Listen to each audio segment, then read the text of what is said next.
president of Citizens United and former deputy campaign manager to the Donald Trump 2016 presidential campaign, David Bossie. David, I'll have you react to Michael Moore's tweet. It might be one of the worst takes I've seen. We have families that are still mourning. America is still mourning over the 10 lives lost in Colorado. And he tweets something so absurd. It's really disgusting.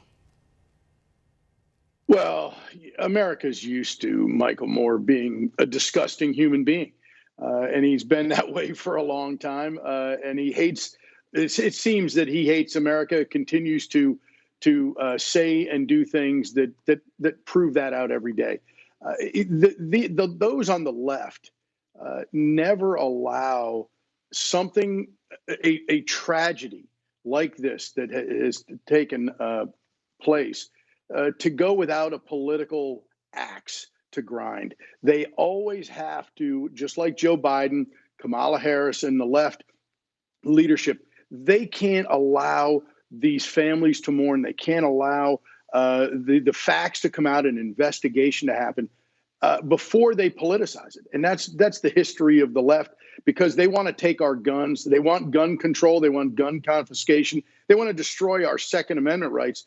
And they're right now in Congress trying to destroy our First Amendment rights, which protect all the other rights. And so they're dismantling our Constitution. The left is every single day, and they use these tragedies, and it's really a shame.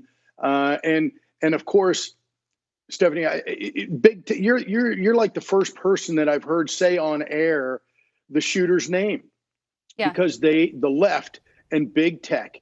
The mainstream media, it doesn't fit with their narrative. They didn't want this to be a Syrian-born Muslim who may have been radicalized, maybe not, but that's why you have an investigation. That's why you have to let the facts come out. And what we see here is they don't want to get to that. They don't want the American people to know who the shooter is. They just want the shooter. They just want to use the shooter and say the shooter killed 10 people and try to use that to gain more power over the American people. Yeah.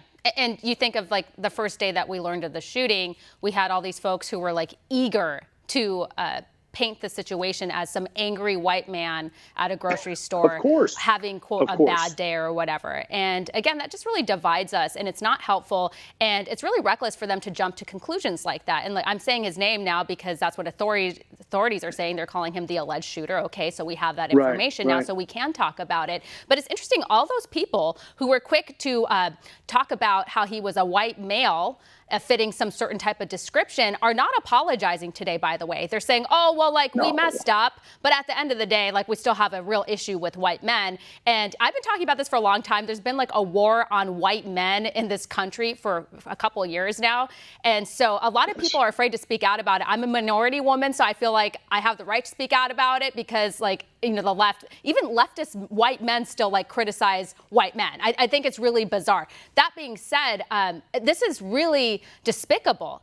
Replace the word white with any other color. That would be racist and that would be a problem. So if you can't say it about any other race or color or whatever, then you probably shouldn't be saying that about white people.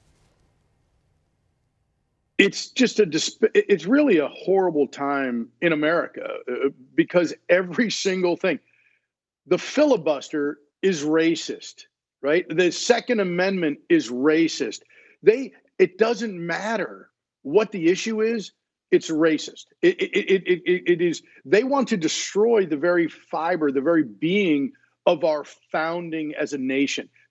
Because they don't believe that America is exceptional. They don't believe that the founding fathers, those men and women who created this incredible nation, they don't believe that they were good. They believe that they were evil. And that's the fundamental difference between people like myself and your average American and these left-wing ideologues who only want to paint a picture that everything that America stands for, and that goes for the Biden administration as well, when it's dealing in foreign policy through weakness and atrophy. The Chinese delegation in Alaska just a few days ago ate Secretary Blinken's lunch because he attacks them and they use the Black Lives Matter and Antifa and other issues right back at the Biden administration. These people are outclassed at every turn. And with this issue, they want it all to be about gun control. That's what they're going to pivot to.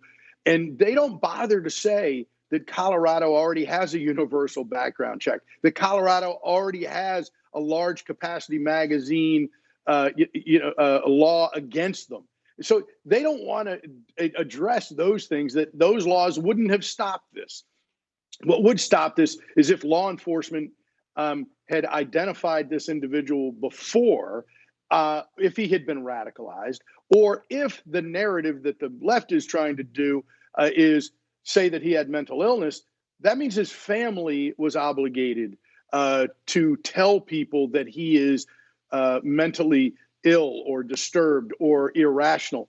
There are ways to have stopped this, but taking America's Second Amendment right is not one of them.